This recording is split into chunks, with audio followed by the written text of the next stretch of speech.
In this video, we will discuss about the causes of cell injury. First one is a hypoxia, which means loss of oxygen supply. And this word came from two words. Hypo means low and oxy means oxygen. Hypoxia is an extremely important and most common cause of cell injury and cell death. Hypoxia affects the cell's aerobic respiration. Hypoxia term is different from the term ischemia, which means loss of blood supply. This ischemia word came from two words. Ischin means to hold and mia means blood. And this ischemia happened due to the obstructed arterial flow or reduced venous drainage in the tissue. Now remember this fact that ischemia injured the tissue faster than the hypoxia. Then you will ask why. So listen very carefully. During the ischemia, there is a less availability of the glucose. So anaerobic or glycolytic energy production will not occur. And there will be accumulation of byproducts such as lactic acid in the tissue, which are normally removed by the blood.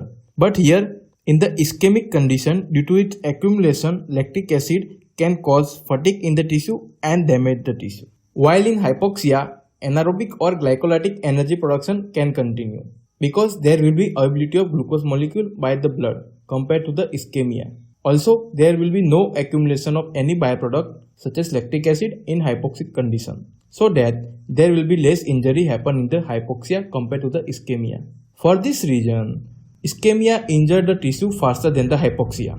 Second cause is a physical agent. It includes mechanical trauma, extreme of temperatures such as burns or deep cold, radiation, electric shock, etc. Third cause is a chemical agent. It includes any chemical in hyper concentration such as glucose, salt. It also includes poisons, air pollutant, carbon monoxide, herbicides, asbestos, and therapeutic drugs. Fourth cause is an infectious agent such as virus, bacteria, fungi, protozoa, mycoplasma, parasites, and chlamydia, etc. Fifth cause is an immunological reaction. Normally, immune system act as a defensive against the microbe, but sometimes immune reaction can cause cell injury. For example, immune reaction to a foreign protein or a drug. Sixth cause is a nutritional imbalance. Nutrient deficiency and excess of nutrient can cause cell injury. Seventh cause is a genetic defect. For example, change in the single amino acid in the hemoglobin structure can cause the sickle cell anemia. That's it for today's video. Give this video 25 likes and subscribe for more. Bye.